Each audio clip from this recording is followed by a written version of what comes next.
TVK தமிழக வெற்றி கழகத்தோட தலைவர் அண்ணன் விஜய் அவர்களுடைய பேச்சு கடைசியாக இடம்பெற்றது மாமல்லபுரத்துல. என்ன பேசியிருக்கார்?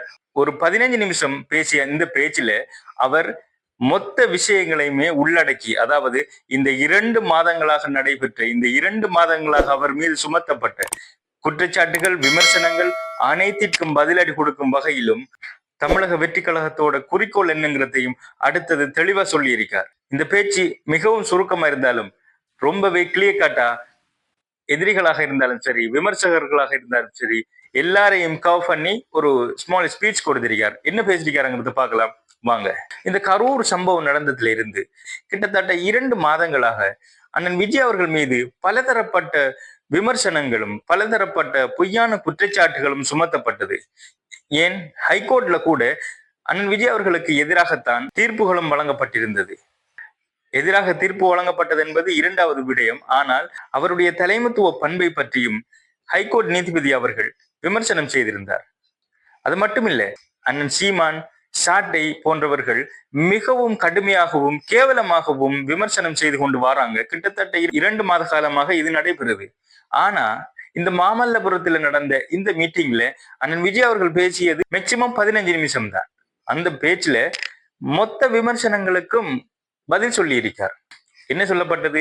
கரூர்ல நடந்த அத்தனை மரணங்களுக்கும் அண்ணன் விஜய் அவர்கள் தான் காரணம். அவர் தான் அதற்கு பதில் சொல்ல வேண்டும்.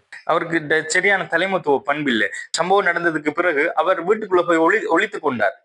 அவர்களுடைய போராளிகளும் தொண்டர்களும் காணாமல் போய்விட்டார்கள். ஏதோ பனிக்கரடி உள்ள போவது போல் போய்விட்டார்கள் அப்படி என்று சொல்லி கூட இந்த சாட்டை விமர்சனம் செய்திருந்தார். பிறகு பாதிக்கப்பட்ட மக்களுக்கு ஒவ்வொரு குடும்பத்திற்கும் 20 லட்சம் வீதம் கொடுக்கப்பட்ட போதும் கூட அதையும் விமர்சனம் செய்திருந்தார்கள். பாதிக்கப்பட்ட மக்கள் எவரும் விஜயை விமர்சனம் செய்யாத இந்த நிலையில் அந்த சம்பவத்தில் இறந்து போனவர்களுடைய குடும்பங்களுக்கு வராத வலியும் வேதனையும் அண்ணன் சீமானுக்கு வந்து கொண்டிருந்தது. அவருடைய இரத்தம் தான் கொதித்து கொண்டிருந்தது இந்த சம்பவத்தை பொறுத்தவரையில். இப்போ 20 லட்சம் கொடுத்தாரு இல்லையா, அதையும் விமர்சனம் செய்யணுங்கிறதுக்காக காசு கொடுத்தாரு. ஒரு இடத்துக்கு போய் பார்க்கல, அவங்களை சென்னைக்கு எடுத்திருந்தாரு, அவங்கள 5 ஸ்டார் ஹோட்டல் எடுத்து பார்த்திருந்தாங்க. அது நிறைய விமர்சனங்கள் வந்திருந்தாலும் இந்த விமர்சனங்களுக்கு அது மட்டுமல்ல, தமிழ்நாட்டோட சட்டமன்றத்துல அண்ணன் விஜய் அவர்களை குறை சொல்லி பொய்யான இட்டுக்கட்டப்பட்ட பலதரப்பட்ட குற்றங்களையும் சொல்லி இருந்தார் தமிழக முதலமைச்சர் மு.க.ஸ்டாலின் அவர்கள். ஆனா தமிழக வெற்றி கழகத்தோட தலைவர் அண்ணன் விஜய் அவர்கள் 15 நிமிடங்கள் தான் பேசினார். அவர் பேசும்போதே மிகவும் அமைதியாகவும் பொறுமையாகவும் தெளிவாகவும் நிதானமாகவும் பேசியிருந்தார். அவர் மீது 2 மாதங்களாக சுமத்தப்பட்ட அந்த குற்றங்களுக்கும் விமர்சனங்களுக்கும் பதில் சொல்ல வேண்டி இருக்குமானால், அதாவது அண்ணன் சீமான் அவர்களுடைய ஸ்டைல்ல பதில் சொல்லணும் அப்படின்னா கிட்டத்தட்ட 2 மாதங்கள் விமர்சனங்களுக்கு மட்டுமே பதில் சொல்ல வேண்டும். அவ்வளவு விமர்சனங்களை சாட்டை, சீமான், ஏன் ஆளும் கட்சியினுடைய அரசியல்வாதிகள் அப்படி பல பேர் விமர்சனம் செய்திருந்தார்கள். ஆனால் மொத்த விமர்சனத்துக்கும் சிம்பிளா பதில் சொன்னார்.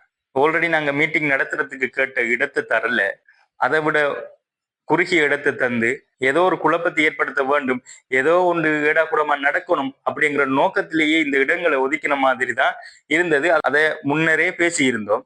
அது மட்டும் இல்லாம ஏனைய அரசியல் கட்சிகளுக்கு விடப்படாத அறிவுறுத்தல்களும் கட்டளைகளும் தமிழக வெற்றி கழகத்துக்கு மட்டும் வழங்கப்பட்டிருந்தது. இதையெல்லாம் தாண்டி சென்னை ஹைகோர்ட் கூட விஜய் அவர்களுக்கு எதிராகத்தான் இருந்தது.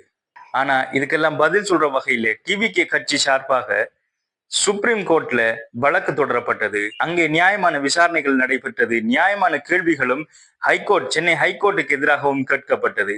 மு.க.ஸ்டாலின் அவர் நியமித்த வழக்கறிஞர்கள் உட்பட ஆளுங்கட்சியை சேர்ந்தவர்கள் தலை குனிந்து நின்ற முதலமைச்சருக்கு மறந்து விட்டதா அப்படி என்று கேட்டிருக்கிறார் அண்ணன் விஜய் அவர்கள். இதுல 2வது விஷயம், முதலாவது இப்படி ஷோர்ட்டாவே அனைத்து விமர்சனங்களுக்கும் பதில் சொன்ன அண்ணன் விஜய் அவர்கள் 2வதாக உறுதியாக தமிழக வெற்றி கழகத்தினுடைய கோல் என்னங்கிறத தெளிவா சொல்லியிருந்தார். 2026ல 2 கட்சிகளுக்கு இடையில தான் போட்டி. ஒன்று டிவிகே, மற்றது டிஎம்கே. இது ஒரு சாதாரணமான விஷயம் அல்ல. இப்படி அனைத்து அரசியல் கூட்டங்களிலும் விஜய் அவர்கள் சொல்லி வருவதற்கான காரணம் இது ஒரு சாதாரண அரசியல் பேச்சல்ல. இதற்கு இடையில், இதற்கு பின்னணியில் மிகப்பெரிய அர்த்தம் பொதிந்துள்ளது. அதுதான் அண்ணன் விஜய் அவர்கள் தனக்கு போட்டியா டிஎம்கே மட்டும்தான் பார்க்கார். அதுக்கு இடையில சீமானையோ வேற அரசியல்வாதிகளையோ தன்னுடைய போட்டியாளர்களாகவே அவர் மதிக்கல. அப்படிங்கிறத மிகவும் தெளிவாகவும் அழகாகவும் அடிக்கடி சொல்லி கொண்டு வருகிறார். இந்த விடயம்தான் உண்மையில் சீமானை மிகவும் கடுமையாக பாதித்திருக்கின்றது. அவரை கோபமூட்டியதும் இந்த விடயம்தான், அவருடைய ஈகோவை தூண்டியதும் இந்த விடயம்தான். அவரை ஒரு போட்டியாளராகவே மதிக்கலங்கிறதுதான் மிகப்பெரிய தாங்க முடியாத ஒரு துயரமாக அண்ணன் சீமான் அவர்களுக்கு இருக்கின்றது. சரி, இனி அண்ணன் விஜய் அவர்கள் அவருடைய ஆட்டத்தை ஆரம்பித்து விட்டார். அடுத்தடுத்தது என்ன நடக்க போகின்றது அப்படிங்கிறத நீங்க தெரிஞ்சுக்கணும் அப்படின்னா இந்த சேனலை சப்ஸ்கிரைப் பண்ணி வைங்க. மறக்காம அந்த பெல் ஐக்கனை நீங்க கிளிக் பண்ணி வைங்க. அப்பதான் நான் போடக்கூடிய வீடியோஸ் உங்களுக்கு வந்து சேரும். இவ்வளவு தூரம் பார்த்தவங்க கட்டாயம் மறக்காம இந்த சேனலை சப்ஸ்கிரைப் பண்ணிருங்க. இந்த வீடியோஸை ஷேரும் பண்ணுங்க. உங்களை இன்னொரு வீடியோவில் வந்து நான் சந்திக்கேன். அது வரைக்கும் பாய்.